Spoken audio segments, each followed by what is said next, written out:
What we have here is a failure to communicate.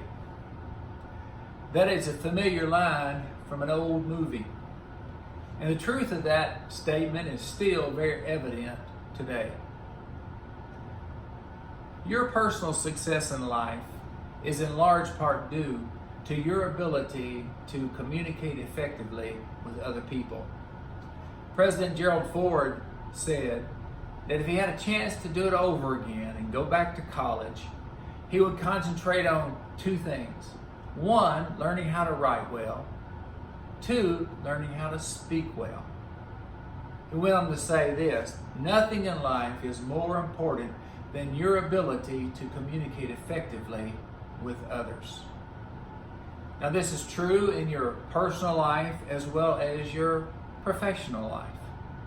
In your professional life, good communication is needed in meetings that you lead or you participate in. So those meetings can be productive, fruitful.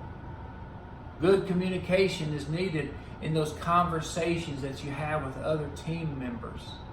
Good communication is needed in those presentations that you make where you cast vision for your team, for your business, for your company. Good communication is an absolute necessity, imperative in our day. Now, today I'd like to share with you 3 simple ideas that help us communicate more effectively. The 3 C's of effective communication. The first C stands for context.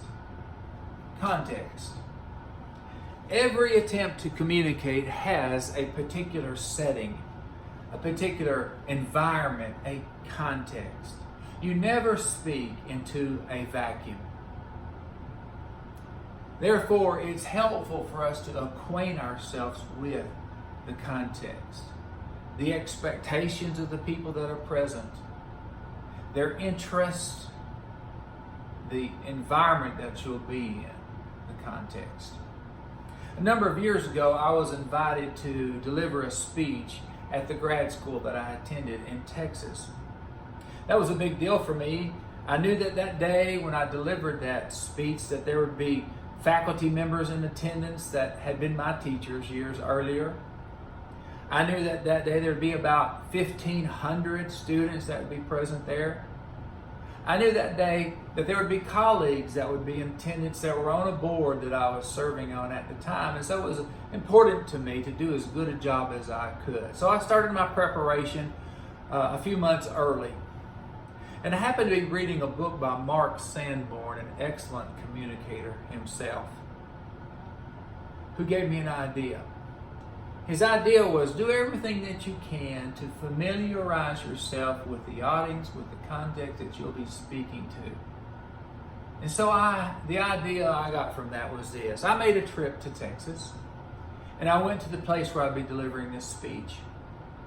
I familiarized myself with the room. I interacted as much as I could with the students. I even worked on my presentation while I was there so that I could take seriously the context of that speech. Well, things went very well. Afterwards, I received a lot of encouragement from people about how well they thought I did.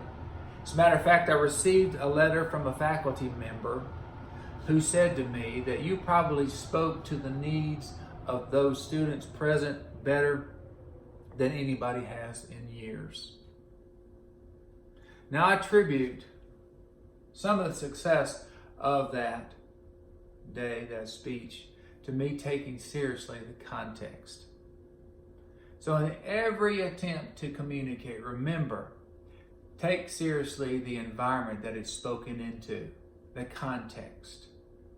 The second C is connection. Connection. You cannot communicate from a distance.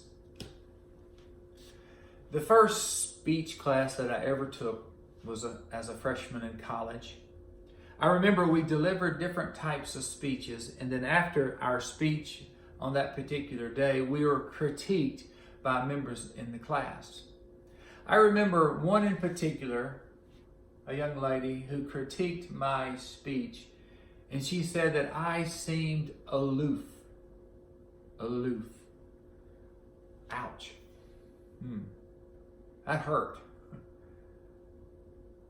It got to me because that's the exact opposite of what we need to be if we're going to communicate effectively. You know, aloof means to be at a distance when we need to be connected to the audience, connected to the subject matter, so that we can reach, so that we can communicate with those who are listening, reading. You know, as a matter of fact, most speech training that's done or communication training focuses almost exclusively on the subject matter itself and very little on the audience. But you know, if we're not able to connect with that audience, even the best subject matter is not going to matter because they're not going to receive it. It's not going to be communicated to them effectively. Not only that, but you know, good subject matter is available at the click of a mouse on your computer like never before, or an absolute just glut of books that are out there available for people to learn from. You know, I read not too long ago that if you buy a copy of the New York Times, in that single edition of the New York Times, you have more information available to you there than a person living in the 1700s would ever have access to in their lifetime. Their whole lifetime. So good information, good subject matter is not so much the issue, but it's a connection with an audience that can make it possible for that subject matter to penetrate and connect with them.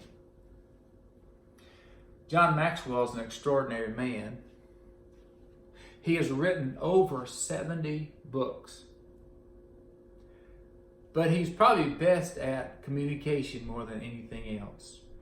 I heard him speak years ago at Texas Stadium, the old Texas Stadium, before a group of 50,000, and I still remember some of what he said. He wrote a book about communication, and the name of the book was Everyone Communicates, Few Connect. And in that book he said, people cannot succeed in life without communicating effectively. And you can't communicate effectively without relating to, without identifying with. In other words, without connecting with your audience. The second C is connection. It refers to rapport. It refers to a connection with the people you're trying to speak to connect with, to communicate with. The third C is content. Content. This refers to the actual substance, the subject matter. I remember years ago that Wendy's, the hamburger restaurant, had a series of commercials in which they posed the question, where's the beef? Where's the beef? I remember a particular grandmother in one commercial who bought a hamburger at another restaurant, McDonald's or something, and she got the burger, she took the bun off the top and looked inside and said, where's the beef? And of course the implication was, with our competitors, you're not going to get much, but you come here, you're going to get the beef. Where's the beef? We have it. Well, at some point in every communication, people are going to be asking, where's the beef? Where's the substance? Where's the helpful content? Where's the insight? What is being communicated that I can take a hold of that will benefit me? Now, good content doesn't just come out of thin air. It requires work and effort. It requires thought. It requires organization so as you can present it in a way that's well received. You know, Brian Tracy says that for every one word that you communicate or one word that you write, there needs to be 100 words that you have read in preparation of speaking or writing that one word. So remember content. The idea is that you are there to add something of value to them. So remember those 3 C's. The context, connection, and the content.